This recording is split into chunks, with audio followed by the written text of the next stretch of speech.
Chris, what did you like? I assume you liked about Dominic, your new guard. Yeah, Dom on tape was he'd be similar, a little different than Colton. In other words, you didn't see a lot on tape that was what we do, but you saw in his testing and you saw glimpses of it on tape. So he's one of those guys that's we've talked about a lot of times. You look at him, you'd say, "Gosh, it's that guy." When we drafted Banks, was the same way. You go, "Gosh, this is a big old guard from Notre Dame. Is he really going to fit?" But then you watch him run some screens, and you see some things. So, oh yeah, if we start doing it every day. So this is a big guy that has some size. He also has some quickness, some power. So he's not prototypical little quick guy. You know, he's a guy that's got the size, range, and length. So those guys that will be hold up on third down. He's a very good pass blocker in college. That should translate to our game, and then get him into our run game is going to be his biggest adjustment. So just all the traits that we need in our system. It didn't jump off the tape, but it was there. You talk about all the traits that you need in your system. We're wondering every year expects you guys to invest early in the draft on offensive line. How much is that a part of you trying to project these guys, and maybe why you haven't invested, first, second round picks as often on the offensive line? Yeah, I don't know about that's for John and Kyle for the most part. My personal opinion, this is my personal opinion. If they ask me, invest in guys that touch the ball. Guys who can touch the ball and score touchdowns. And then there's a range of guys, second, third, fourth round, fifth round even, that we will find starting offensive linemen in. At some point, can you draft? Yeah, you draft Trent Williams. You pick a draft, you're getting a difference maker. But there's guys that can make difference that touch the ball well into the second, third, fourth rounds, or second, third rounds at least. And then definitely in the first round, that guy that touches the ball, it makes a huge difference in the game. The right guard makes a difference. We've talked about it before, but that's where we're able to find fourth and fifth round draft picks. And if they've been, you go find, it's how dominant is the difference between pick, 34 versus pick 54 in offensive line play. And that's what you're trying to balance all the time. So will we be best available player, all those types of things? Definitely will. And will we possibly ready to draft guys higher in the draft? Yes. But if there's somebody that can touch the ball and make plays, in my opinion, you asked me, Chris, do you want him? No, I want the guy that touches the ball for me. Because I think we can develop those players much more readily and have developed those players through the time. Because we do have a specific things that we're looking for. We know what we're looking for through the course of time. That's the advantage of being together with Kyle for so long that we kind of can pigeonhole these guys. Are we always right? Heck, no, we're not always right. And nobody is on anything. So, yeah, could you put 5 first-rounders across the front? I don't know that we have to have success, and it hasn't been that case as far as running the football and protecting the quarterback. Do we have – yeah, we don't have 5 first-rounders, so there's always going to be that. But the fact that you can throw a short pass to Devo, even though the right tackle's getting beat, it ends up being a 60-yard touchdown. So, yeah, the right tackle blocks somebody, but the guy gets tackled at 5 yards, you don't have the 60-yard touchdown. Boy, that right tackle did a great job. What's it matter if the guy touched the ball, can't take it to the house? So there's the trade-off, and you're constantly playing that game. How much is that belief for you kind of rooted in the system, and also how much is just rooted in the fact that you've been doing this a long time? And I'm telling you, I did it. When I got to Baltimore, a good friend of mine, Jed Fish, who's the head coach at the University of Washington now, he and I were talking, and he was a quality control guy in Baltimore. And New England this was the mid-2004 or 5, whatever it was, they were the rage. And I said, go watch an offensive line and just tell me how good they are. And he started looking at it. He goes, my gosh, he just put 5 X's on the board, nondescript, circled them, and said, it doesn't matter who those 5 guards, as long as 12 is the quarterback. He started to Randy Moss, Wes Welker, and those guys, Edelman. He says, it doesn't matter. And it didn't. You just saw that they did an excellent job. Dante did a great job of coaching them. They had a system that they believed in, and they got the ball to people that could do things with the football. And he's like, I get it. Now, there's a line, and this is what I always say with offensive line play. This is a cool discussion. I love this discussion. There's a line below which that with offensive line play that if you just drop a little bit below it, it's a gaping hole. It just all of a sudden you're like, he can't block anybody. And now we got a major problem. But as long as they're at that line and just above it, you can survive it, and you can take care of it. We've got ways with our system. We can chip. We can do all sorts of things to help guys. Slide lines, double team the best rusher on the team. There's so many mechanisms to help a line. If a guy can't get open, if a guy can't catch the ball right, that's where we have a problem. But an offensive line play, you got to be careful. You got to have those 6, 7, 8 guys that are just at that line or above, and that's the challenge. Where's that line in the draft? Is it the 3rd round, 2nd round, 4th round, 5th? When's that line where all of a sudden the tackles are dried up, the guards are dried up? Now you're talking about drafting backup players, which is fine. They're backup players, but they're not going to be long-term starters for your team. And that's the challenge for me, because eventually the guys that can run and score touchdowns run out. They're not there anymore. So you have to find those quality starters in other positions. And you got to be right, because oftentimes when you draft a lineman in the 4th or 5th round, there might be a guy that could come in immediately and contribute on special teams, contribute to be a backup linebacker, safety, and that's what. So I'm not okay. If we didn't draft him first, second, we got to take somebody in the 4th round here because they got 5 guys, got 5 holes to fill. So who is a guy that you through the years have said this is a backup guy that we just drafted, who then turned out to be really, really good? I don't want to go. I got to think back. It turned out to be good. Yeah. I was like, I don't know if anybody comes to mind offhand. I'd have to think for a minute here. I try to stay away from the current roster. You know what I'm saying? So I'm going back years before that. And no, there are probably guys who were on the team that I may have labeled as backups when we got there, and then they end up projecting beyond it. But I can't think of any offhand. Well, last year you were optimistic that Ben Barch would take another step from his ACL injury. Are you seeing that this offseason? 100%. In fact, thanks for reminding me. I forgot he had the ACL. That's why it was kind of that little bit of a delay. And he got back in there this year, and he is this spring. He's taking a step. Now we're playing shorts, but his initial, he's heard it. He got away from it. He's come back, and he's looked very, very good at center and guard. And we'll see when we get the pads on if he's able to play with a little more anchor, a little more strength and things. But right now, he looks like he's been here for 3 or 4 years and has fit in very well. We're happy with Ben. What do you think about Nugent? Nuge is a good guy. Okay, Nuge, here's a good story. His dad and I played college football together. He was the quarterback. I was the center, so we had a very special relationship.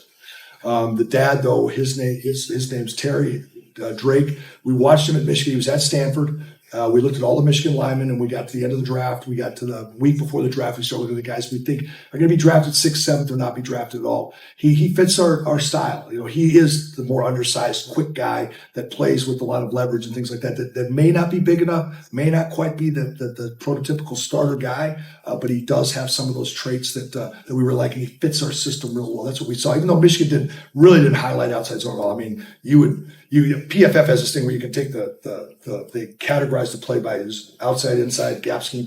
They had like 17 outside zones the whole season, and they ran the crap out of the ball. And so it was hard to admit, but you had to look at his testing, and we did like him a lot. A really good kid, and personally, because knowing the dad, knowing the family, I felt really good about the character of the kid as well. So we like that as well. What have you seen so far from Isaac Alarcon? I'm sorry, say again. Isaac Alarcon. Isaac? Yeah, what have you seen from him? He's doing a good job. Yeah, he's an upgrade. He's a little bit better than our last year, Fredo. He's a little bit better than the guy we've had for the last 3 years around here. He does a good job. He's a little more athletic, moves around, and Alfredo did a great job for us. Great job. And this guy's actually pretty good. He's doing a good job. I like it. What have you seen from Isaac Garendo? Just obviously it's really early, but just very early, really smooth, fluid runner like we saw in college. I think he's gonna be a good pass receiver, but still early to tell. Those backs are rotating through pretty good. They're all doing a nice job right now. I really liked the back when we were looking at the backs. He was a guy that really stood out to me as, even though he didn't play all the time, you saw the flashes, you saw the speed, and that's a dimension that we're looking to add to our backfield. Not that Christian's not fast. Christian would kill me if I said he wasn't fast enough. He's plenty fast enough, but you're always trying to add one more big hit element. Chris, Puni can play a bunch of spots. Is there a spot that he's more advanced in? And if you had to start him right away, he's more advanced, any of the 5 spots? He's played guard and tackle. I think, I don't know, he might have even played center at some point, but he's built to be a guard. Now, does that not mean he won't be our 4th tackle possibly the way the roster shakes out? Could he be our starting right guard or left? I mean, he could be a swing guard. The only thing I'm not sure I'm going to rep him at is center, but he's going to be able to play left guard, left tackle, right guard, right tackle. We're primarily working him at right guard right now. That's a place we felt we could get some competition going and work at that spot, but he easily could be the 4th tackle, 3rd. I mean, he'd be working anywhere there. He's got ability to play all. He's best suited to guard, though. He could end up, you never know what happens. Hopefully, we'll see how it plays out. Chris, at left tackle, have you kept in touch with Trent Williams at all in the last few months? And then how do you like how Jalen Moore and Brandon Clark are looking? Yeah, Trent always is. We stay in touch. A little bit. His off season is his off season. He takes care of himself, always comes back in good shape. It's all voluntary. I've learned a long time ago to never be upset with our guys here. It's voluntary. They put the V word in front of it. It is what it is. It's voluntary. So how can I get mad when a guy doesn't come when it's voluntary, right? So he works hard. He always comes back and he's a good player in good shape. Jalen Moore is continued he always progresses. Jalen's not if you guys know Jalen or met Jalen or talked to him at all, he's a very soft-spoken, very even-keeled guy, but yet every year he just comes back a little bit better, a little bit better, a little bit better. And I'm really impressed with how he's doing this year. And he's got to dig in. As I said, he's got the most thankless job in the world, right? He spends the whole offseason, the whole preseason being our starting left tackle. It precludes him from competing at right guard or right tackle because somebody has to go play our left tackle spot and be there when Purdy's in the game and when we're trying to get things going. And so he's kind of locked into that, perennial backup role. But then you never know, hopefully nothing happens. But if something does, that he's ready to go. And he's really proven every year to embrace more. And I love Jalen. I love what he does. He's not going to jump off the screen edge. He's not going to jump off personality wise, but I love the guy. Great guy. He has improved every year. All four of your rookie offensive linemen had really fast short shuttle times. How big of a point of emphasis was that in meeting rooms prior to the draft? And have you seen some of that quickness translate on the field already? Yeah, that was interesting. Yeah, I know somebody sent it to me. I think whoever put it out there, whatever. I don't have one of those social media things, but somebody sent it to me and I saw it. Well, that's cool. But I think it's more of the traits. We see the traits in the player, and it just so happens to translate short shuttle. A short shuttle to me. Short shuttle is a science. Short shuttle, you can train the kid to run a short shuttle. There's a thing to the feet, the hands. I don't know what it is, but literally they can just by training it properly knock time off it that doesn't demonstrate as much of their core skills, right? The 3-cone drill has a little harder. It doesn't matter how technical you are. There's so much start, stop, and weaving. I go a little bit more on the 3-cone personally, but it's funny that the short shuttle, it obviously must have some carryover because these things that I talked about that we see on tape that you don't see our plays, but you see the traits of the player. It must be something that's good in the short shuttle as well. So it wasn't something we pinpointed. I've been with a lot of personnel people that go like, look, if an offensive lineman doesn't have a short shuttle of this, we're not taking him. Or if a tight end doesn't have a 20 of this or a 3-cone or a vertical jump, they won't take him. Because over time, that's what analytics does. They just chart on a graph and say, look, these guys that are under this number or above this number don't make it. And so they say, why would we take them? Because odds are they don't make it. That's a little too analytical, but it's a good jump off spot to say, boy, they better show some other things to say they're going to. So that was an interesting stat. It makes me look at it a little bit. It's just interesting to see how it showed up. It was cool. What do you need to see from whether it's Spencer Burford or Puni? It seems like that right guard position is going to be a pretty interesting competition. What do you need to see from, I guess, Burford or Puni or anyone else to win that spot? The offensive line play, we've talked about it before, consistency, talent, all this ability in the world. But, man, when it comes down to things happening quickly, being consistent, playing and play out, understanding the offense, how the defense plays it, every little intricate piece of this thing. It's not just about pass blocking and run blocking. There's so much that goes into it that you just miss a little detail, a little adjustment. And a lot of times it's things that come up that I can't cover. You have to understand and embrace the concept of the play or whatever we're doing so to know that, oh, gosh, but if I follow my rules, this is where it takes me.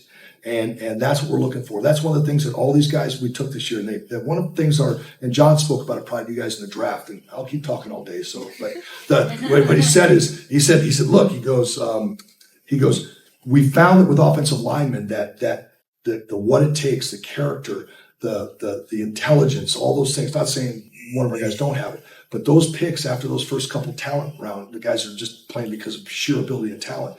Those guys in the offensive line, they got to have that thing that they can figure it out. They're at some point you don't make it as a player, you coach as an offensive lineman because the game, you understand the game, you're intrigued by the game. It's cool to coach it, teach the little pieces of it and all that stuff like that. And that's what these guys have to be. They literally have to be coaches on the field. And so sometimes the further away you get from the ball, the tackles, they have to have a little bit less of it. And that's what analytics has found out, that as we start analyzing those character traits, those intelligent traits, that we've kind of found out that as you go with offensive line, it tends to be a little bit more leans that direction. Now, is that everybody? I don't know how that works for every other team in the league, but for us, those types of guys. So that's what we're looking for in that position. That position right now, that's how a guy like Feliciano played with just a little more consistency. And was it a lot? I say it no. I mean, when somebody said how Spencer came to me when we didn't put him back in the lineup, he goes, Coach, am I playing? I said, no, but it's 2 or 3 plays. It's just 2. It's not many.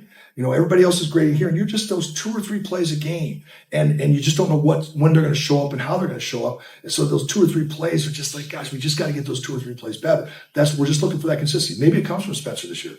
Obviously, he's the most talented of the players. I think he's as talented or more than Puni. Puni will push that from that. And John's just a guy that is a veteran, good player that knows how to get it done. Very savvy, good vet player. But these talented guys, when they figure it out, and that's what you keep hoping. So maybe it comes from Spence, maybe it comes from Puni, maybe it comes from somebody else. I don't know where it comes from, but we're hoping we can get just a little more consistent play out of that position. All right. Thanks, Coach. Thank you guys. Appreciate it.